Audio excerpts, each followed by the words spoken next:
So competitive ఎగ్జామ్స్లో ఇలాంటివి repeated letter series మీద మోస్ట్లీ ప్రాబ్లమ్స్ అడుగుతూ ఉంటారు. సో 2-3 బిట్స్ అయినా ఇస్తూ ఉంటారు. సో ఇది చూద్దాం మనం. సో ఫస్ట్ ఇవి కౌంట్ చేసుకోవాలి. సో 1 2 3 4 5 6 7 8 9 10 11 12 13 14 15 16 ఉన్నాయి.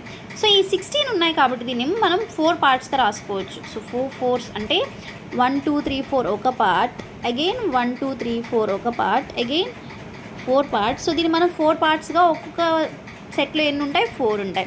సో ఇక్కడ మీకు చూసుకుంటే సి తర్వాత ఏముంది? ఎం ఉంది. సో సిఎం సిఎం, ఇక్కడ కూడా సిఎం, ఇక్కడ కూడా సిఎం. నెక్స్ట్ లాస్ట్ ఏముంది? K. So K K. So next CM తర్వాత ఏముంది? PK. So P P. So దీన్ని బట్టి ఆన్సర్ ఏంటి మనకి? సో ఇక్కడ బ్లాంక్స్లో చూడండి, ఎంకే, సిపి, కే, పి.